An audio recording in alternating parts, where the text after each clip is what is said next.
அதிமுக முன்னாள் அமைச்சர் சி.வி. சண்முகம் தரப்பிற்கு தொடர்ந்து பின்னடைவு ஏற்பட்டு வருகிறது. எடப்பாடி கே. பழனிசாமியை சந்திக்க சி. சண்முகம் தரப்பு எம்எல்ஏ பாலகிருஷ்ணா ரெட்டி வருகை தந்திருக்கிறார். அண்மை செய்தியாக பார்க்கிறோம்.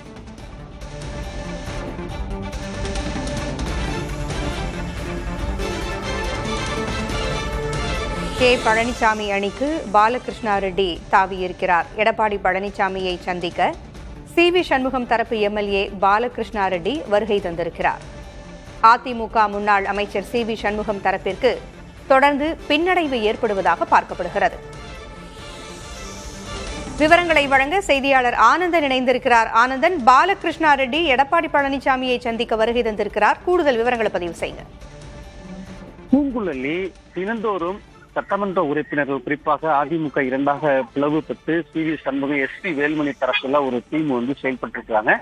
குறிப்பாக 25 சட்டமன்ற உறுப்பினர்கள் தற்போது தமிழக வெற்றி கழகத்திற்கு ஆதரவு தெரிவித்து அவங்க நிலைப்பாடு தெரிவித்தாங்க. அதன் பிறகு அரசியல் நகர்வு பரபரப்பை ஏற்படுத்தியிருக்கிறது. குறிப்பாக அந்த தரப்புல ஆதரித்த 25 சட்டமன்ற உறுப்பினர்கள் 6 சட்டமன்ற உறுப்பினர்கள் மீண்டும் எடப்பாடி பழனிசாமி அவர்களை ஆதரிப்பதாக தங்களுடைய வீட்டுக்கே நேற்று 5 பேர், இன்று பாலகிருஷ்ணா ரெட்டி அவர்கள் முன்னாள் அமைச்சராக இருந்தவர் இப்பொழுது எடப்பாடி பழனிசாமியை சந்தித்து தொடர்வதாகவும் அவர் தகவல் தெரிவிச்சிருக்கிறார், உறுதிப்படுத்தியிருக்கிறார்.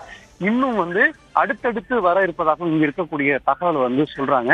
அதிலும் முக்கியமாக இதற்கு முன்பு 25 பேர் இருந்ததுல தற்போது அந்த தரப்பு, அதாவது எஸ்.பி. வேலுமணி, சி.வி. சண்முகம் தரப்புல இருந்து 16ஆக எண்ணிக்கை குறைந்திருக்கிறது.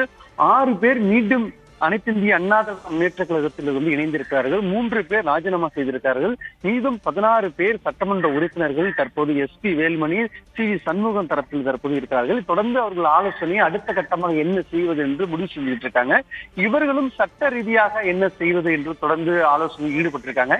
இன்று காலை கூட சட்டமன்ற உறுப்பினர் ராஜினாமா கடிதத்தை ஏற்றுக்கொள்ளக் கூடாது என்று கடிதங்கள் கொடுக்கப்பட்டிருக்கிறது.